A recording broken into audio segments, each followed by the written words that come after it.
નમસ્કાર દર્શક મિત્રો, આપ નિહાળ રહ્યા છો સાઈ ગ્રુપ મીડિયા હાઉસ દ્વારા સંચાલિત નવસારી લાઈવ અને ઝટપટ ન્યૂઝ।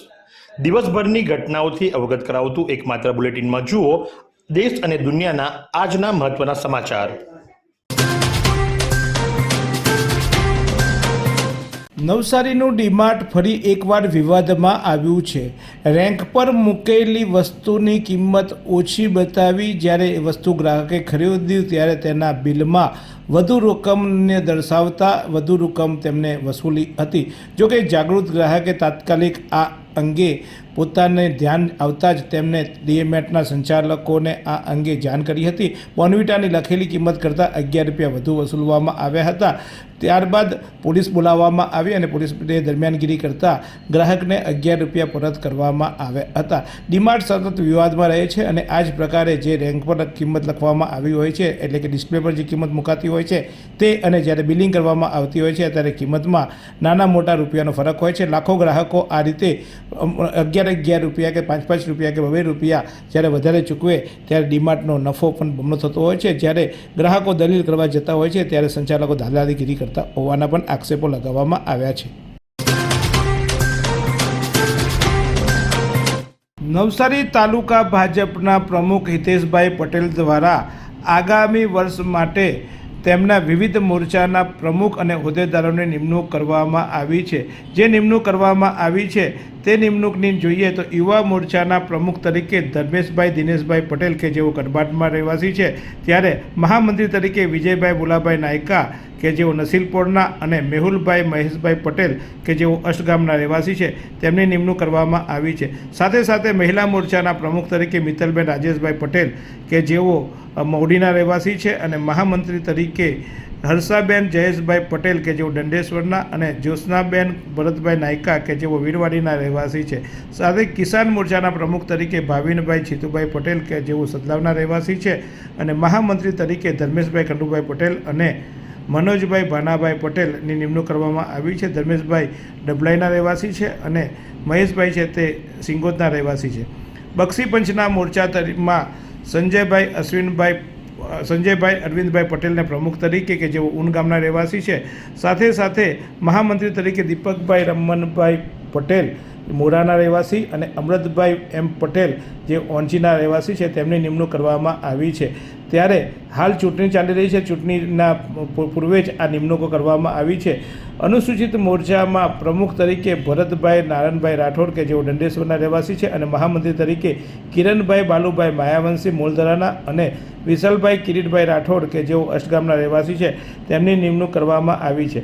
અનુસૂચિત આદિજાતિ મોરચાના પ્રમુખ તરીકે કંબાડાના કમલેશભાઈ રણજીતભાઈ નાયકા, જ્યારે મહામંત્રી તરીકે નાગધરાના મિતેશભાઈ એન પટેલ અને મોલધરાના રાકેશભાઈ છગનભાઈ રાઠોડની નિમણૂક કરવામાં આવી છે। લઘુમતી મોરચાના પ્રમુખ તરીકે ખેરગામના અબ્દુલભાઈ ઇસ્માઇલ ભામજી અને મહામંત્રી તરીકે પણ ખેરગામના જ અબ્દુલભાઈ અમીઝભાઈ ઇસ્માઇલ મુલ્લા અને ભટ્ટાઈના મોહમ્મદભાઈ ઇસ્માઇલભાઈ રાવતની નિમણૂક કરવામાં આવી છે। આમ ચૂંટણી પૂર્વે જ આ તમામની નિમણૂક નવસારી તાલુકા ભાજપના પ્રમુખ દ્વારા આજે જાહેર કરવામાં આવી છે।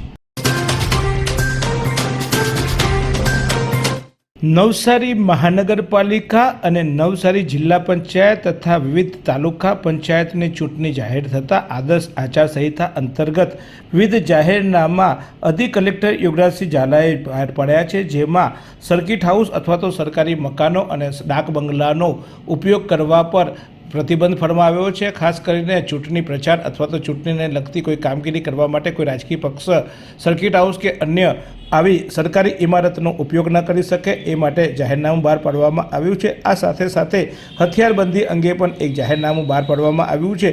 હથિયાર એક સ્તરેથી બીજા સ્તરે લઈ જવા અને હથિયાર સાથે રાખી ફરવા અંગે પણ આ જાહેરનામામાં પ્રતિબંધ ફરવામાં આવ્યો છે। જો આ જાહેરનામાનો ભંગ કરવામાં આવે તો ચોક્કસ કાયદેસરના પગલાં ભરવામાં આવશે તેવું પણ જાહેરનામામાં જણાવવામાં આવ્યું છે। નવસારી મહાનગરપાલિકાની ચૂંટણી માટે સૌપ્રથમ આમ આદમી પાર્ટી દ્વારા કેટલાક ઉમેદવારોની જાહેરાત કરી દેવામાં આવી છે.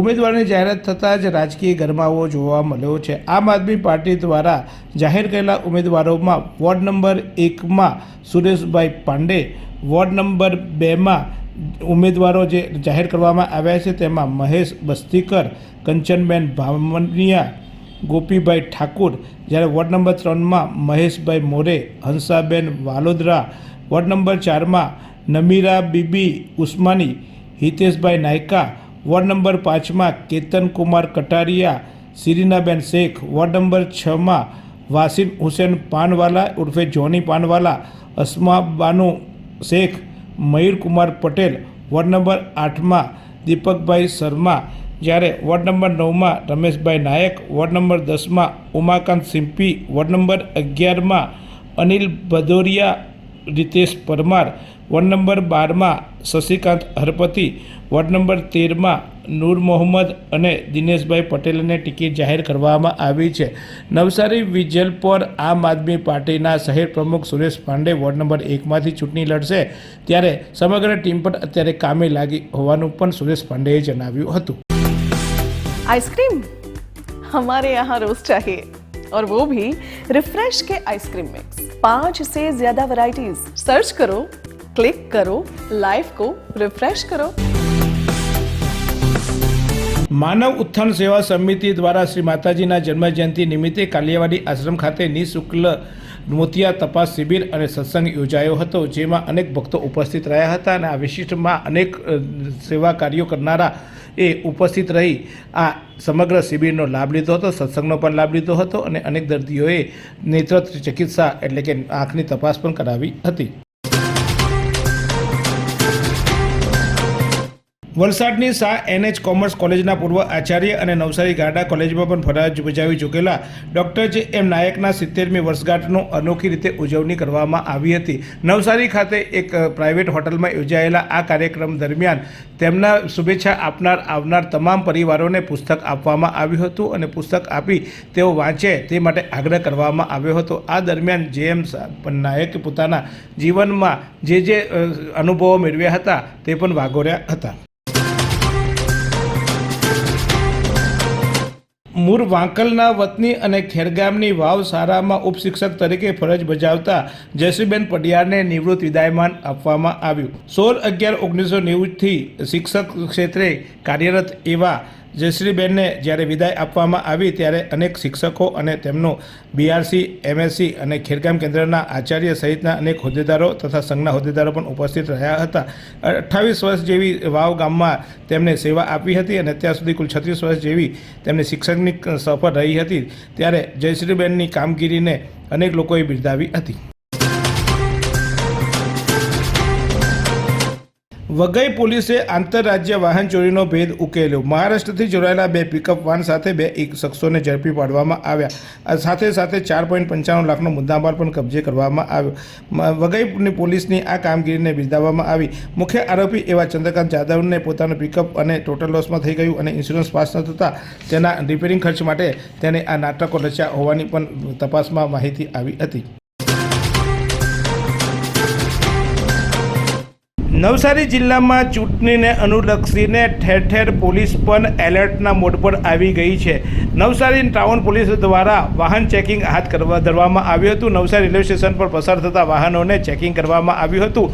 ખાસ કરીને ચૂંટણી દરમિયાન નાનાની હેરાફેરી અને દારૂ તથા અન્ય ચીજવસ્તુની હેરાફેરી થતી હોય છે ત્યારે તેને અટકાવવા અને લોકોમાં પોલીસ પ્રત્યે પણ રહે કે પોલીસ સતર્ક છે તે માટે આ ચેકિંગ હાથ ધરવામાં આવ્યું છે. નવસારી ટાઉન પોલીસ દ્વારા વિવિધ વાહનોને આજે સ્ટેશન પાસે ચેક કરવામાં આવ્યા હતા.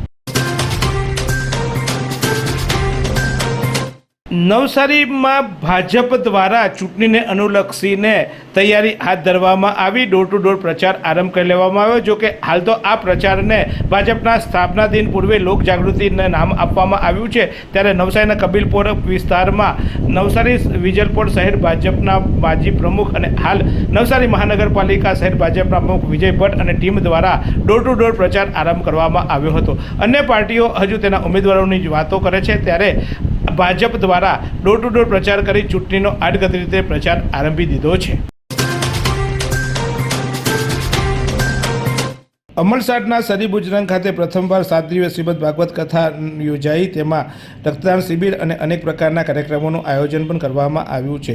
નવસારીના સરી બુજરંગ ખાતે જાણીતા જંકાર બિટ્સના માલિક એવા અજયભાઈ અને તેમના પરિવાર તથા કમલેશભાઈ પટેલ દ્વારા સિનિયર સિટીઝનોની ઈચ્છા મુજબ શ્રીમદ ભાગવત કથાનું આયોજન કર્યું હતું. કથા વ્યાસપીઠ પર દક્ષિણ ગુજરાતના જાણીતા અને સમગ્ર ગુજરાતભરમાં જેનું નામ છે એવા કથાકાર શરદભાઈ વ્યાસ વ્યાસપીઠ પર બેસી કથા રસપાન કરાવી રહ્યા છે. ત્યારે આ કથા દરમિયાન વિવિધ પ્રસંગો પરની પણ ઉજવણી થનાર છે.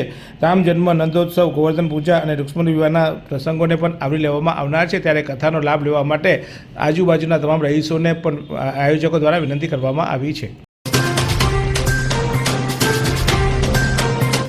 નવસારી ગ્રામ્ય પોલીસમાં નોંધાયેલા છેતરપિંડીના ગુનામાં વોન્ટેડ આરોપીને ઝડપવામાં પોલીસને સફળતા મળી છે. નવસારી ગ્રામ્ય પોલીસમાં 2023માં નોંધાયેલા ગુનામાં સંડોવાયેલો મૂળ નડિયાદનો 47 વર્ષીય સુરેશભાઈ વાલજીભાઈ ઇટાલિયા છેલ્લા 3 વર્ષથી નાસ્તો પડતો હતો, જેને નવસારી ગ્રામ્ય પોલીસના પીઆઈ અને ટીમ દ્વારા ઝડપી પાડવામાં આવ્યો હતો. તેના ઉપર છેતરપિંડીનો ગુનો નોંધાયો હતો અને છેલ્લા 3 વર્ષથી તે રાજકોટ વડોદરા હાઈવે પર એક હોટલ રાજગૃહ તીર્થમાં સંતાયેલો છે તેવી બાતમીને આધારે તેને ઝડપી પાડવામાં આવ્યો હતો. તો મરોલી પોલીસ મથકે પણ 8 વર્ષ પહેલાં નોંધાયેલા છેતરપિંડી અને દારૂના ગુનામાં વોન્ટેડ આરોપીને ઝડપી પાડ્યો. નવસારીની મરોલી પોલીસ મથક ખાતે નોંધાયેલા એક ગુનામાં 8 વર્ષથી વોન્ટેડ આરોપીને ઝડપવામાં નવસારી પોલીસને સફળતા મળી છે. વર્ષ 2018માં નોંધાયેલા છેતરપિંડી અને દારૂના ગુનામાં આરોપી રાજસ્થાનના જાલોદ જિલ્લાનો 40 વર્ષીય ચેતન નુરા પુરોહિત જે વિસ્મા ચોકડી પાસે હાજર હોવાની બાતમીને આધારે પોલીસે તેને ઝડપી પાડ્યો હતો અને આગળની કાર્યવાહી હાથ ધરી છે. સ્થાનિક સ્વરાજ્યની ચૂંટણીમાં અવનવું જોવા મળ્યું છે. ત્યારે જલાલપોર તાલુકા પંચાયતમાં પણ જે ગત વખતે ગામો હતા તે ગામોમાં પૈકી 2 ગામોનો પાછો ઘટાડો થયો છે. નવસારી મહાનગરપાલિકા બનતા જ નવસારીની આજુબાજુના આવેલા કેટલાક ગામોને નવસારીમાં સમાવી દેવામાં આવ્યો છે, જેને પરિણામે હાલમાં જ યોજાનારી તાલુકા પંચાયતની ચૂંટણીમાં 2 ગામોને બાકાત કરવામાં આવ્યો છે. ખાસ કરીને એરુ અને આશાપુર નવસારી મહાનગરપાલિકામાં સમાવેશ કરવામાં આવ્યો છે. એટલે હવે એ વિસ્તારના મતદારોની સંખ્યા ઘટી છે. ત્યારે આગામી ચૂંટણીમાં આ જે વિસ્તાર છે એટલે કે આ જે બેઠક છે તેમાં મતદારોમાં 2 ગામોના મતદારો ગ્રામ પંચાયતની એટલે કે તાલુકા પંચાયતની બેઠક પર મતદાન નહીં કરે, પરંતુ નવસારી મહાનગરપાલિકાની જે ચૂંટણી છે એમાં નવસારી નગરપાલિકાના સમાવિષ્ટ વોર્ડમાં મતદાન કરશે. એવી કઈ હોસ્પિટલ છે જ્યાં કેન્સર માટે સર્જરીની સેવા હોય, કીમોથેરાપીની સારવાર હોય, રેડિયેશનની સારવાર હોય, પીટી સીટી સ્કેન હોય, કેન્સરની પેથોલોજી હોય, મેમોગ્રાફી હોય, એટલે કે બધું જ. હા, બધી જ સારવાર એક જ હોસ્પિટલમાં હોય. તે છે નવસારી નિરાલી કેન્સર હોસ્પિટલ.